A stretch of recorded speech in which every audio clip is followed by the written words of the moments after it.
sa pamahalaan ay lumalaban sa itinakda ng Diyos at sila'y paparusahan. So dapat makinig ang bawat isa. Sumunod sa bawat patakaran sa mga tungkulin na pinaiiral ng ating buong pamahalaan.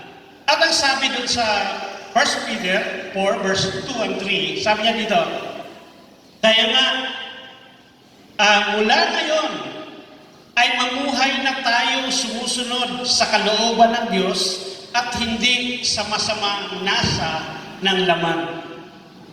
Ito yung paalala sa atin. No? Mamuhay tayo ng sumusunod sa kalooban ng Panginoon. Hindi sa ating pagnanasa ng laman. Sapat na.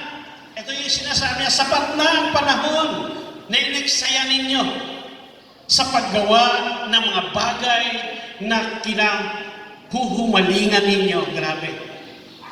Maraming beses tayo gumagawa ng kalukuhan, mga hindi karapat-dapat sa Panginoon. Pwede ba? Sa mga ito. 2026 is our day. It's our year. Tama na. Pwede ba tapikin mo sa katabi mo, tigilan mo na.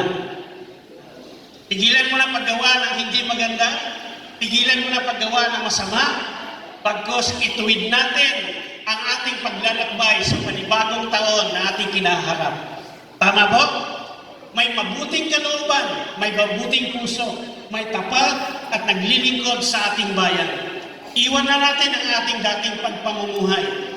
Ang ating dating pamumuhay ay puro kasuklam-suklam, no? Hindi karapat-dapat sa Diyos. Kaya sabi niya, kaya nga mula ngayon ay mamuhay na tayo sumusunod sa kalooban ng Diyos at hindi sa masama sa nasa ng laman, sapagkat ang panahong inaksaya ninyo sa paggawa ng mga bagay na kinahuhumalingan ninyo, ito ay sapat na.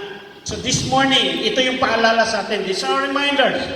Dapat may integridad, may disiplina ang ating buhay, ang ating paglilingkod, ang ating ipinaiiral upang tayo ay magiging pundasyon sa mabilis, mas lalo sa ating mga PNP o men in uniform, mabilis, tapat at bagong PNP sa bagong Pilipinas. Dito ipinapaalala sa atin, unahin natin ang Diyos, unahin natin ang kanyang layunin sa ating buhay. May purpose tayo sa ating buhay. Saan ka ba bumabangon? Sa kape? Bumabangon tayo sa Diyos. Tama po. Amin po ba? Bumabangon tayo sa Diyos. Hindi pagbangon mo ay wala kang purpose. Pagbangon mo dapat mayroon kang panalangin.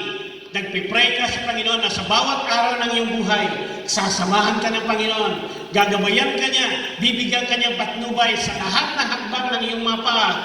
Siya ang magiging tanglaw sa landas ng iyong buhay.